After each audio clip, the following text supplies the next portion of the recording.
plus minus dalam berbisnis sendiri. Oke, begini. Kita bicara dulu minusnya dulu ya. Minusnya berbisnis sendiri, kita kehilangan kesempatan belajar dari orang-orang berpengalaman yang terbaik di bidang kita. Itu minusnya. Kedua, kita tidak mendewasa secara korporat, secara organisasional. Karena kita akan sibuk terlibat dalam perdagangan. Sehingga kedewasaan organisasional itu tidak kita alami karena kita tidak mengalami kompleksitas politik kantor, sistem favoritisme di kantor, menstrategikan kesukaan penerimaan organisasi, tidak mempelajari sistem operasi atau IT untuk pelayanan pelanggan yang luas, gitu, atau sistem distribusi yang penuh strategi dalam memaksimalkan efisiensi. Itu kita tidak dapat kalau kita langsung berbisnis sejak muda ya. Jadi kekurangannya adalah pada pendewasaan, minus-minusnya. Plusnya adalah segera mengerti apa yang membuat kita dibeli. Kita dibeli. Nah, kita dibeli itu berarti ada yang saya lakukan atau ada yang saya buat atau ada di dalam diri saya yang membuat orang membayar. Itu segera bisa diketahui kalau kita berbisnis. Ya. Plusnya adalah tidak adanya batas pendapatan. Tidak ada batas pendapatan. Waktu kita berbisnis sendiri itu tahu-tahu bisa kaya dalam semalam gitu. Tetapi minusnya tidak ada jaminan sama sekali. Kalau tidak laku, tidak terjual, tertipu, tidak ada fallback position, tidak ada posisi untuk jatuh kembali.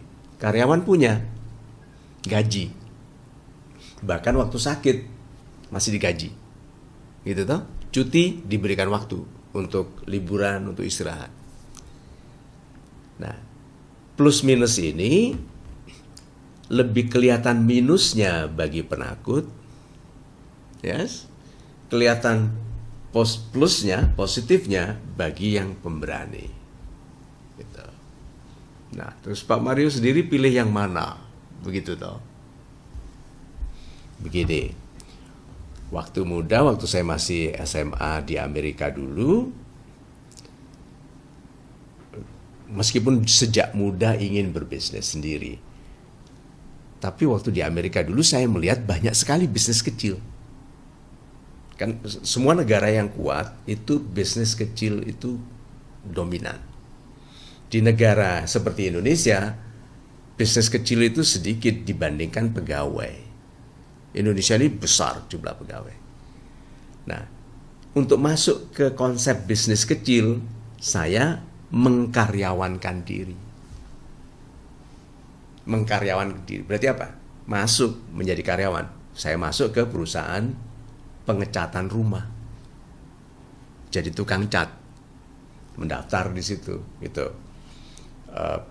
Pekerjaan itu tergantung waktu itu dari proyek, apakah ada rumah dicat baru kita bekerja.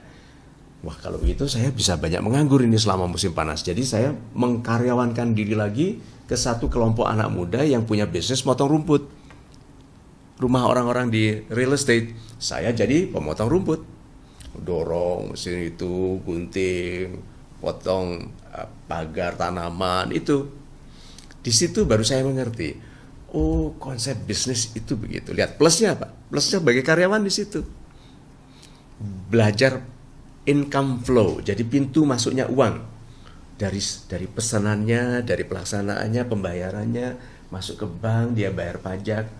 Oh ini ya, oh jadi kalau gitu kalau mau berbisnis itu memikirkan jendela masuknya uang, masuknya uang.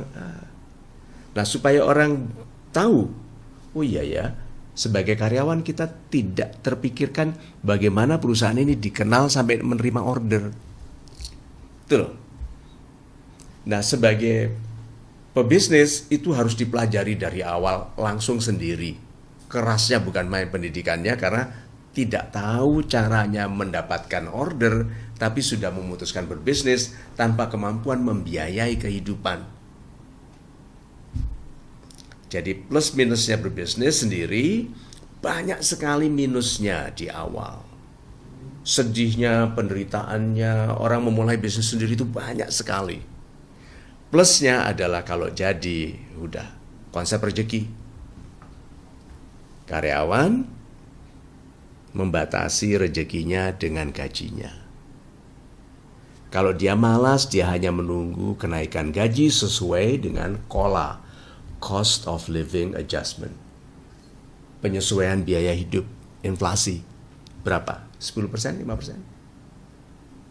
Kalau gaji kita naik hanya 10% satu tahun, padahal di luar itu barang-barang naik 20%, sebetulnya karyawan itu memiskin 10% setiap tahun. Tapi kalau dia rajin, bisa naik gaji 30%, 35%, saya dulu pernah 55%, satu tahun kalau rajin, mendatangkan ide, kontribusikan sistem, keteraturan, income yang baik bagi perusahaan, naiknya baik.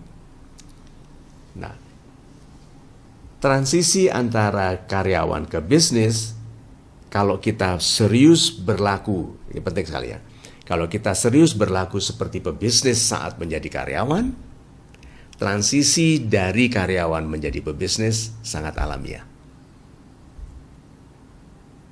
Jadi plus minusnya dalam berbisnis sendiri, banyak sekali minusnya pada awal, tidak ada jaminan tidak banyak minus setelah jadi, tetapi kalau sudah jadi tidak ada batas pendapatan.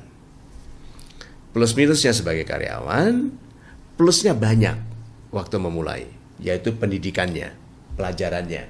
Oke? Itu banyak sekali pada awal sebagai karyawan. Tapi kalau tidak strategis, tidak hebat menghasilkan, karyawan itu ada istilahnya mentok. Minusnya di situ. Tapi kalau dia setia, nanti tahu nggak satu lagi karyawan itu hebatnya, karyawan. Diberikan sebagian dari perusahaan, diberikan saham, pangkat yang tinggi, kewenangan. Satu lagi apa? Bawa nama. Perusahaannya besar namanya, dia bawa nama. Nah, lebih baik mana? Jadi karyawan atau jadi pebisnis? Sama. Karyawan bisa jadi menteri keuangan. Gubernur Bank Indonesia kita mulai dari karyawan. Ya? Para konglomerat sekarang atau tidak usah konglomerat. Orang-orang yang rumahnya di sana-sana itu apartemen-apartemen bagus itu orang-orang mandiri dengan pendapatan 100 juta sebulan. Ada 300, ada yang 500, ada yang 4 miliar sebulan. Wirausahawan, berbisnis. Jadi, pesannya ini, ujilah keberuntungan kita. Uji. Dengan menjadi karyawan yang baik atau menjadi pebisnis yang baik. Gitu.